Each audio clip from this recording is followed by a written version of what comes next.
भोसले खराडे पुणे येथून बोलते आणि माझे ग्रेट ग्रेट कोचेस माझी छोटी बहीण आहे अंजली संजय साळुंके आणि सोनाली मॅडम, किशोर सर आपले महागुरु, केशव सर, गोसावी सर, आपले सारिका मॅडम आणि Ramesh sir, Meenakshi madam, Amol sir, Ashwini madam, हे सर्व माझे ग्रेट कोचेस आहेत सर.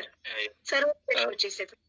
बघू शकता त्यांचे ऑल ग्रेट कोचेस आहेत, ऑल ग्रेट कोच. आणि त्यांनी काय सांगितलंय, सर्वप्रथम लक्षात घ्या की त्यांची लहान बहीण आहे, लहान बहीण, आणि लहान बहिणीने मोठ्या बहिणीला आरोग्य दिलं. बघू शकता इथं लहान मोठं काही नसतं, फक्त एक डिसिजन महत्वाचा असतो. लहान बहिणीला वाटलं होतं की माझ्यात बदल झालेला आहे आणि हा बदल माझ्या बहिणीत झाला पाहिजे, कारण बहिणीला खूप व्याधी होत्या, खूप ग्रस्त होत्या, म्हणजे खूप त्रस्त पण होत्या, जीवाला कंटाळलेल्या होत्या, आणि बरेचसे असे चढ उतार त्यांच्या जीवनामध्ये आले होते, ते आपण त्यांच्या तोंडून ऐकणारच आहेत. आणि खरंच त्यांचा एक अनुभव माझ्या आयुष्याला कलाटणी देणारा ठरला गेलेला आहे. तर बघा, सर्वजण इथं जेवढे पार्टिसिपेट आहेत ना, त्यांनी जर शेवटपर्यंत थांबलं आणि मॅडमचा जर अनुभव ऐकला ना, 100% तुमच्या जीवनात 100% नाही 101% बदल होणार आहे. पण त्याच्यामुळे तुम्हाला काय करावं लागेल, शेवटपर्यंत थांबावं लागेल. तर आपल्या आरोग्य परिवारात तुम्ही कोणत्या कारणास्तव जॉईन झालात? सर माझं तर सर्वप्रथम मला थायरॉइडने फार त्रस्त केलेलं होतं. 22-23 आता 23 वर्ष चालू आहे. खूप म्हणजे अक्षरशः ना, आता मी आरोग्य पंढरीमध्ये जॉईन झाल्यापासून मला कळतंय की मला थायरॉइडने काय काय त्रास दिलेला. तरी कळलंच नाही की मला हे होतंय ते होतंय कशामुळे होतंय. आणि आता आपला अनुभव ऐकून, आपल्या आरोग्य पंढरीचे सर्वांचे अनुभव ऐकून मला एक एक आठवते की थायरॉइडमुळे काय काय त्रास होत होता. मला 22 वर्ष थायरॉइड होता सर, आणि आता जवळजवळ 9 महिने झाले मी थायरॉइड फ्री आहे. आणि थायरॉइडची जर्नी मी सांगते. मला थायरॉइड झालेला माझं जवळजवळ वय माझं होतं काहीतरी 32-33 वय असेल माझं, त्यावेळेस एज होतं. त्यावेळेस मला थायरॉइड डिटेक्ट झालं, थायरॉइड. आणि मला माझी पहिली डिलिव्हरी झाली 22व्या वर्षी, मला मुलगी झालेली.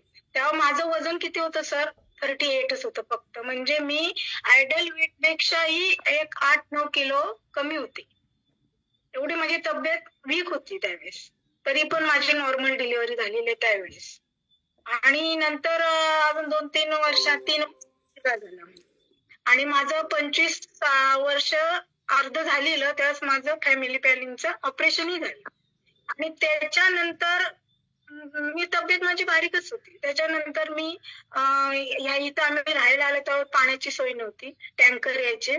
त्या टँकर आले की आम्ही अशा बादल्या उचलून 20-20 लिटरच्या 2-2 हाताने, त्यावेळेस ताकद असायची, तरुणपणा होता, उचलून माझ्या पिशवीला जखम झाली. ती काही कळलं नाही, म्हणजे पिरियड्स वेळेस खूप असं पाण्यासारखं म्हणजे जायचं अंगावरून, काहीच कळलं नाही. मग डॉक्टर केले, खूप असं हे केलं, का असं होते.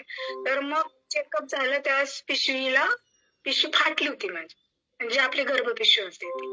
माझं वय होतं 32व्या वर्षी पिशवी कशी काढायची म्हणून डॉक्टर म्हटले की शिवून ठेवू, ते शिवायची.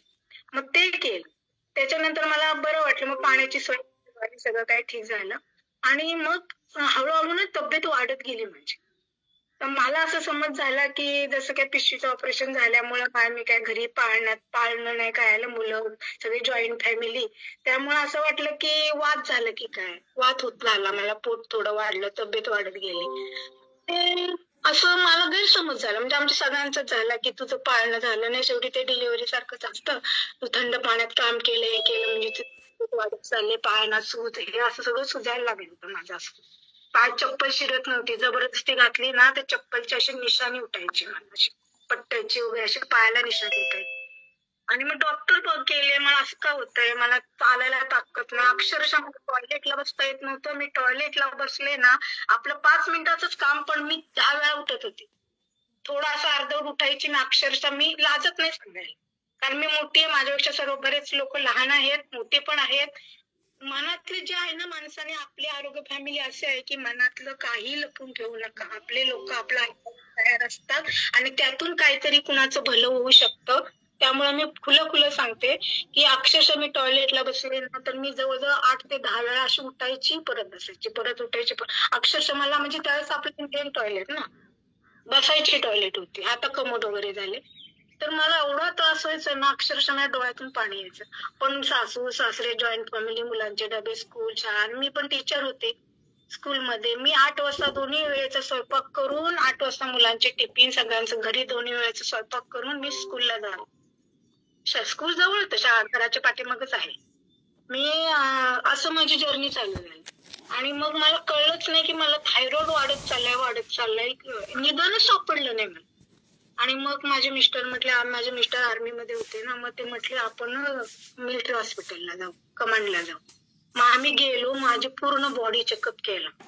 अक्षरशः मला ना बसता होतं. मी आहे, तरुण होते, तब्येत चांगली होती, पण बसायची ताकद नव्हती. एवढा माझा थायरॉइड हाय लेवलला गेलेला. मग माझं अर्जंट चेकअप वगैरे केलं. डॉक्टर, थायरॉइडचे डॉक्टर होते त्या ओपीडीला. मग त्याने ओळखलं. इथं मला थोडंसं म्हणजे गाठीचं नाही थायरॉइड मला, पण त्यांनी डॉक्टर थायरॉइडच्या त्याने ओळखलं. अर्जंट माझे ब्लड वगैरे चेकअप केले, रिपोर्ट काढला, आणि दुसऱ्या दिवशी रिपोर्ट मिळाले. मी परत मला बोलवलं, गेलो दोघे पण. आणि रिपोर्ट पाहिल्यावर डॉक्टरने असं केलं, मॅडम तुमचं किती थायरॉइड वाढलाय, अजून 15-20 दिवस जर तुम्ही अंगावर काढलं असतं तर तुमचं म्हणजे खरंच नव्हतं, तुमची केस आता बाहेरची होती. त्याच्या पुढे माझे विलाज चालू झाले आणि मला एकदम डायरेक्ट